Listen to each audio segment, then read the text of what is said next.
हे एभ्रिवान, आज पनि म तपाईँहरूलाई यस नयाँ डेटाबेसको भिडियोमा चाहिँ स्वागत गर्न चाहन्छु। अनि अगाडि चाहिँ हामीले इन्ट्रोडक्सन टु डेटाबेस भनेर थोरै केही थ्योरिटिकल पार्टहरू यो क्लास 10को कम्प्युटर साइन्सको डेटाबेस च्याप्टरको कुराहरू हेरेको थियौँ भने आज त्यसकै यसलाई चाहिँ सेकेन्ड पार्टको रूपमा बुझ्नुभयो नि हुन्छ। आज हामी चाहिँ के को बारेमा कुरा गर्न गइरहेको छौँ भन्दाखेरि डेटाबेस म्यानेजमेन्ट सिस्टम, तीनटा इम्पोर्टेन्ट कुरा, एकदमै बेसिक कुराको बारेमा चाहिँ हेर्न गइरहेको छौँ। सो हामीले नर्मल्ली डेटा भनेको बुझ्नु एकदमै आवश्यक छ, डेटाबेस भनेको के हो र डेटाबेस म्यानेजमेन्ट भनेको बुझ्नु चाहिँ एकदमै आवश्यक छ। त्यति बुझिसके पछाडि चाहिँ हामी यसको प्र्याक्टिकल्ली हेर्न सक्छौँ होइन, यो भनेको चाहिँ सिस्टमहरूले कसरी काम गर्छ भन्ने कुरातिर चाहिँ हामी जान सक्छौँ। सो फर्स्ट अफ अल चाहिँ के भनेको छ भने हाम्रोमा डेटा भनेर भनेको छ यहाँनिर। अब यहाँबाट हाम्रो स्टार्ट हुन्छ होइन। डेटा भन्नेलाई चाहिँ कसरी तपाईँहरूले बुझ्न सक्नुहुन्छ भने data is a collection of raw fact, figure or information that may not have meaning on its own भनेर यहाँनिर भनेको छ। एकदम क्लियर डेफिनेसन दिएको छ। डेटा भनेको चाहिँ के हो भने र फ्याक्ट र फिगरहरूको कलेक्सन हो भनेर तपाईँहरूले बुझ्नुभयो भने हुन्छ है त। अब डेटाले चाहिँ नर्मल्ली ओरिजिनल्ली यिनीहरूले खासै केही पनि मिनिङ दिँदैनन् होइन। यिनीहरू भनेको चाहिँ एकदमै रेन्डम केही कुराहरू ल्याएर राखियो भने चाहिँ तिनीहरूलाई चाहिँ डेटा भनेर भन्न सक्यो। कस्तो कस्तो कुरा भनेर भन्ने कुरा पनि आउनसक्छ होइन। जस्तो है यहाँ पढ्दै जाउँ, it can be in the form of numbers, त्यो डेटामा चाहिँ नम्बरहरू पनि हुनसक्छ, वर्ड्स, अर्को वर्ड पनि हुनसक्ने भयो, इमेजहरू पनि एज अ डेटा चाहिँ हुनसक्ने भयो, अरू केही सिम्बलहरू पनि एज अ डेटाको रूपमा चाहिँ प्रयोग गर्न सकिने भयो क्या। जस्तो इक्जाम्पलको लागि युवर नेम भनेको छ, अनि नेम पनि डेटा हुनसक्ने भयो, एज पनि डेटा हुनसक्ने भयो, मोबाइल नम्बर पनि डेटा हुनसक्ने भयो। साथसाथै हामीले एक्जाममा ल्याएको मार्क्स पनि के हुनसक्ने भयो त, डेटा हुन सक्ने भयो होइन। तिनीहरू सबै भनेको चाहिँ के हो त भन्दाखेरि डेटाहरूको प्रकार हो। सो फर्स्ट के भनेर बुझ्नुहोस् तपाईँहरूले भन्दाखेरि डेटा आफैले चाहिँ खासै हामीलाई कुनै पनि मिनिङ चाहिँ प्रोभाइड गर्दैन। तर जब हामीले डेटाहरूलाई भेला गर्छौँ, कलेक्ट गर्छौँ, त्यसलाई चाहिँ एकदमै अर्गनाइज तरिकाले मिलाउँछौँ होइन, जब त्यो डेटाहरूलाई प्रोसेस गर्छौँ, प्रोसेस गरेर आएको रिजल्टलाई चाहिँ हामीले के भन्छौँ त, इन्फर्मेसन भन्छौँ भनेर सम्झिनुपर्ने हुन्छ है त। सो डेटाले चाहिँ मिनिङ दिँदैन, तर जब हामीले डेटालाई प्रोसेस गरेर इन्फर्मेसन जेनेरेट गर्छौँ, इन्फर्मेसनले चाहिँ हामीलाई केही न केही चाहिँ मिनिङ दिनुपर्ने हुन्छ, अथवा इन्फर्मेसन पढ्दाखेरि चाहिँ मान्छेले केही न केही कुरा चाहिँ बुझ्न सक्नुपर्ने हुन्छ भनेर तपाईँहरूले सम्झिनु भए पनि हुन्छ। अब यहाँ बुकमा पनि त्यही कुरा गरेको छ, when data is organised or process in a useful way it becomes information. In computers data is the basic input that is store process and use to make decision or perform task भनेर यहाँनिर भनेको छ। So normally कम्प्युटरमा चाहिँ के गरिन्छ त भन्दाखेरि डेटा भनेको चाहिँ हामीले कम्प्युटरलाई इनपुट दिने सबैभन्दा बेसिक इलिमेन्ट हो भनेर बुझ्न सक्नुहुन्छ तपाईँहरूले। डेटालाई चाहिँ कसरी इनपुट दिने त भन्दाखेरि हाम्रो कम्प्युटरमा किबोर्ड हुन्छ, माउस हुन्छ होइन, भोइस इनपुट दिने हुन्छ, फोटो खिच्ने क्यामेरा हुन्छ। हामीले हरेक तरिकाले चाहिँ कम्प्युटरमा चाहिँ डेटाहरू चाहिँ इनपुट दिन सक्छौँ भनेर त्यो पनि बुझ्नुपर्ने हुन्छ। त्यस्तै गरी सेकेन्डमा हेऱ्यो भने इन्फर्मेसन भनेर भनेको छ, डेटा सँगसँगै आउने कुरा हो, डेटालाई प्रोसेस गरे पछाडि आउने कुरा हो। Information is the useful result we get after arranging or processing data भनेर यहाँनिर भनेको छ। डेटाहरूलाई हामीले कुनै एउटा फर्मेटमा, कुनै एउटा अर्डरमा मिलाउँछौँ। डेटाहरूलाई जब हामीले कुनै न कुनै तरिकाले प्रोसेस गर्छौँ, प्रोसेस गरिसके पछाडि हामीले चाहिँ इन्फर्मेसन पाउँछौँ होइन। अब इन्फर्मेसनले चाहिँ के हेल्प गर्छ भन्दाखेरि कुनै पनि डेटाहरूलाई चाहिँ राम्रोसँगले बुझ्नको लागि चाहिँ हामीलाई इन्फर्मेसनको आवश्यकता पर्छ, अथवा डेटालाई चाहिँ प्रोसेस गरेर आएको रिजल्टलाई इन्फर्मेसन भनिन्छ। जब हामीले त्यो इन्फर्मेसनलाई पढ्छौँ त्यति बेला चाहिँ हामीले केही न केही कन्टेक्स्टहरूको मिनिङ पाउँछौँ भन्ने कुरा चाहिँ यहाँनिर भन्न खोजेको छ। जस्तो अब यहाँ तलतिरपट्टि यसो हेर्नुभयो भने चाहिँ इफ 80, 85 र 90 यहाँ तीनवटा नम्बरहरू दिएको छ। यो नम्बर भनेको चाहिँ अब डेटा भनेर तपाईँहरूले बुझ्न सक्नुहुने भयो क्या। अब तीनवटा नम्बर दिएको छ, यो नम्बर भनेको चाहिँ के हो भनेर यिनीहरूले खासै धेरै मिनिङ केही पनि दिँदैन होइन। 80, 85, 90 आर म्याक्स डेटा भनेर यहाँनिर भनेको छ। अब यति कुरा थियो है त, यहाँनिर म्याक्स अथवा डेटा भनेर भनेको छ। यो के को म्याक्स हो, कसले ल्याएको म्याक्स हो होइन, कसको म्याक्स हो, किन यति 80, 85, 90 म्याक्स छ भनेर हामीलाई अहिलेसम्म केही पनि थाहा छैन, किनभने यो भनेको चाहिँ डेटा हो। अब पढ्दै जाउँ, यसलाई इन्फर्मेसन कसरी बनाउने त, then the student score an average of 85 marks. अब यहाँनिर हेर्नुभयो भने यो तीनवटा नम्बरको एभरेज भनेको चाहिँ कति छ त भन्दाखेरि 85 मार्क्स छ। यहाँदेखि यहाँसम्मको कुरा चाहिँ अब के भयो त भन्दाखेरि इन्फर्मेसन भयो होइन। यहाँ तीनवटा नम्बर दिएको थियो, यो हेरेर चाहिँ हामीले केही पनि बुझेनौँ। तर तलतिरपट्टि चाहिँ यो तीनवटा नम्बरलाई प्रोसेस गरे पछाडि के आयो त भन्दाखेरि the student score an average of 85 marks भनेर आयो होइन। यो तीनवटा नम्बरलाई एभरेज गर्दाखेरि स्टुडेन्टहरूले ल्याएको मार्क्स चाहिँ 85 हुँदो रहेछ है भन्ने चाहिँ एउटा कुरा आयो, जसलाई चाहिँ हामीले इन्फर्मेसन भनेर भन्न सक्छौँ, अथवा इन्फर्मेसन भनेर चाहिँ बुझ्न सक्छौँ। अब तलपट्टि हेर्दै जाँदाखेरि इन्फर्मेसन र डेटाको डिफ्रेन्सहरू यहाँ दिएको छ, एकदमै सजिलो गरिदिएको छ। एस्पेक्ट भनेको छ डेटा इन्फर्मेसन भनेर यहाँनिर भनेको छ। So first of all definition नै हेरौँ, र अनप्रोसेस फ्याक्ट र फिगर भनेर यहाँनिर भनेको छ। सो डेटाहरू भनेको एकदमै र हुन्छन्, अनप्रोसेस्ड हुन्छन्, फ्याक्ट र फिगरहरूको कलेक्सनलाई चाहिँ डेटा भनेर भन्यो होइन। यिनीहरूले चाहिँ हामीलाई केही पनि मिनिङ दिँदैन, त्यो कुरा पनि पछाडि आउँछ। Process and organise data with meaning. अब यहाँ इन्फर्मेसनको डेफिनेसन चाहिँ के भनेको छ भन्दाखेरि process and organise data with meaning भनेर भनेको छ। डाटाहरूलाई प्रोसेस गरेर केही रिजल्ट निकालेर अलिकति मिनिङफुल कुरा बनायो भने चाहिँ त्यसलाई चाहिँ इन्फर्मेसन भनिन्छ है भनेर यहाँनिर भन्न खोजेको छ। त्यस्तै गरी फर्म भनेको छ, कस्तो कस्तो फर्ममा हुन्छन्, can be number, text, symbol, image etcetera. Data भनेको चाहिँ नम्बर पनि हुनसक्छ, टेक्स्ट पनि हुनसक्छ, सिम्बल पनि हुनसक्छ र इमेज पनि हुनसक्छ। अनि अर्कोमा चाहिँ अब इन्फर्मेसन भनेको छ, information data that is analyse in structure भनेर यहाँनिर भनेको छ।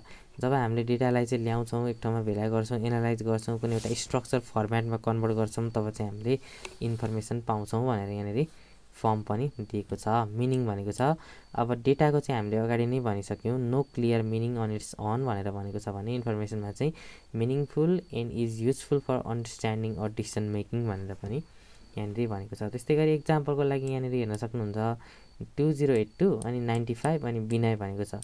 अब यतिलाई मात्रै हेऱ्यौँ भने चाहिँ यहाँ के भन्न खोज्या हो त, 2082 को 95 गते विनय जन्म्या भन्या हो कि के भन्या हो कि हामीले यसलाई हेरेर चाहिँ मिनिङफुल इन्फर्मेसनहरू चाहिँ पाउन सक्दैनौँ भनेर तपाईँहरूले बुझ्नु पऱ्यो है त।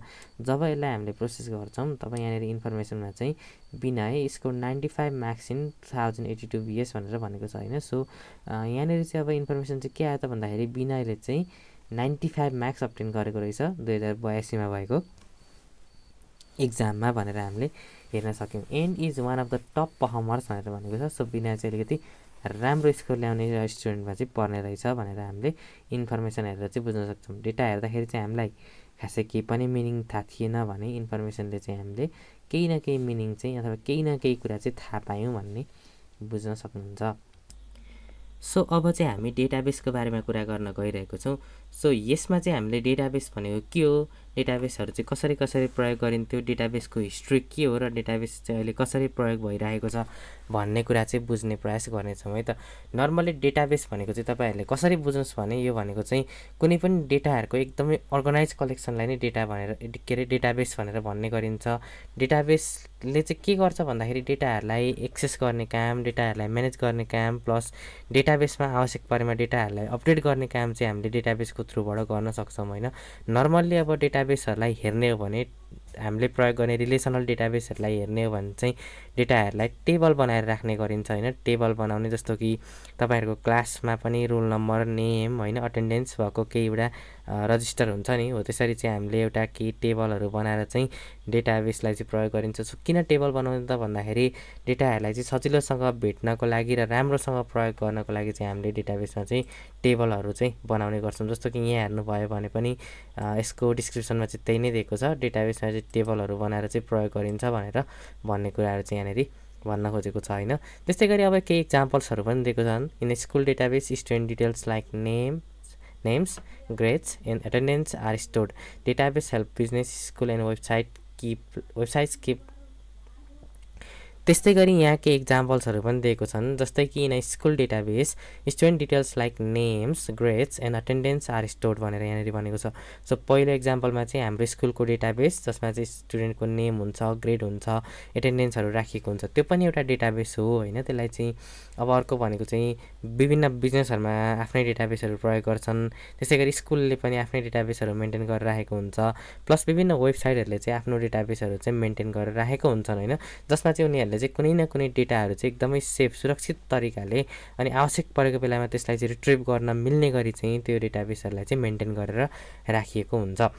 अनि डेटाबेसहरू चाहिँ के हुन्छ भन्दाखेरि दुईवटा प्रकारको हुन्छ। अब अलिकति डेटाबेसको हिस्ट्री हेर्ने हो भने चाहिँ डेटाबेसहरू चाहिँ ट्रेडिसनल फाइल सिस्टममा अथवा पेपर बेस्ड डेटाबेसहरू पनि राख्ने चलन थियो भने अब अहिलेको मोडर्न साइटहरूले मोडर्न सफ्टवेयरहरूले चाहिँ कम्प्युटराइज डेटाबेसहरूको चाहिँ प्रयोग गर्ने गरेको पाइन्छ होइन। जस्तो कि अब ट्रेडिसनल फाइल सिस्टमभन्दा कम्प्युटराइज डेटाबेस प्रयोग गर्नुमा चाहिँ धेरै फाइदाहरू छन्।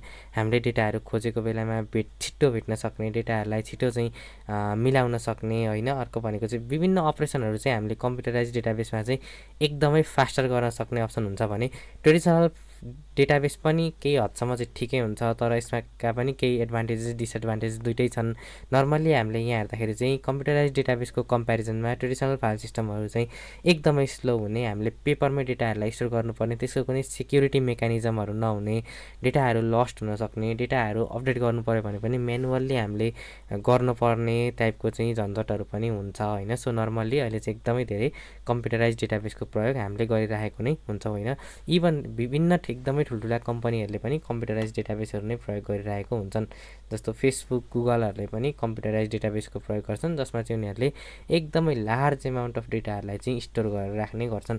अब यहाँ हजुरहरूलाई चाहिँ ग्रुप एक्टिभिटी भनेर पनि केही दिएको छ। यो चाहिँ क्लासरुममा चाहिँ तपाईँहरूले गर्न सक्नुहुन्छ। ग्रुप एक्टिभिटीहरू चाहिँ आफूलाई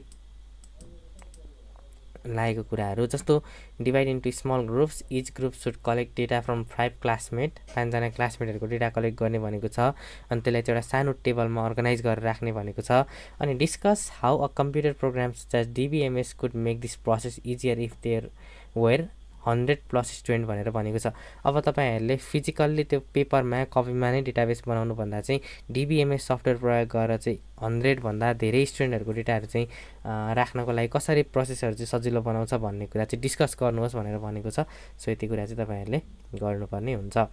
अब यहाँनिर तलपट्टि हेऱ्यो भने चाहिँ डेटाबेस म्यानेजमेन्ट सिस्टम भनेको छ। अब यहाँको सबैभन्दा इम्पोर्टेन्ट कुरा भनेको चाहिँ यो च्याप्टरको सबैभन्दा इम्पोर्टेन्ट कुरा भनेको चाहिँ यहीँनिर आउँछ है त। डिबिएमएस भनेको चाहिँ के हो भने यो चाहिँ सफ्टवेयर हो भनेर तपाईँहरूले सम्झिनुहोस्। यो चाहिँ अब कम्प्युटराइज हुन्छ, कम्प्युटरमा प्रयोग गर्नको लागि बनाएको सफ्टवेयर हुन्छ होइन।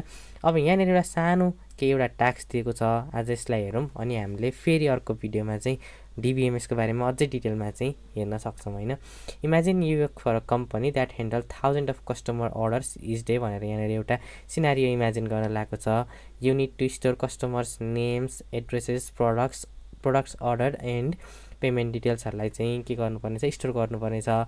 You also need to retrieve a customer's order history whenever they एक्स, कस्टमरले मागेको खण्डमा चाहिँ कस्टमरहरूको अर्डर हिस्ट्री पनि कस्टमरलाई प्रोभाइड गर्नुपर्ने छ होइन। अब कस्टमरले केही अर्डरहरू चाहिँ चेन्ज गर्छ भने त्यो डेटाहरू पनि अपडेट गर्नुपर्ने छ भनेर चाहिँ यहाँनिर एउटा कुरा भनेको छ।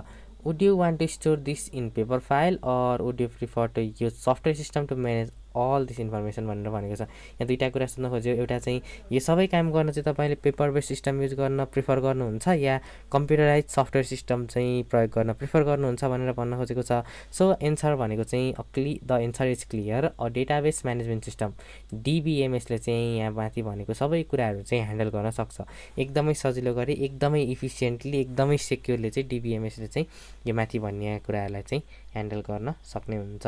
सो अब हामीले डिबिएमएसको बारेमा अझै डिटेलमा चाहिँ अर्को भिडियोमा हेर्नेछौँ। सो आजको लागि चाहिँ यति नै। भिडियो हेरिदिनु भएकोमा धेरै धेरै धन्यवाद है त।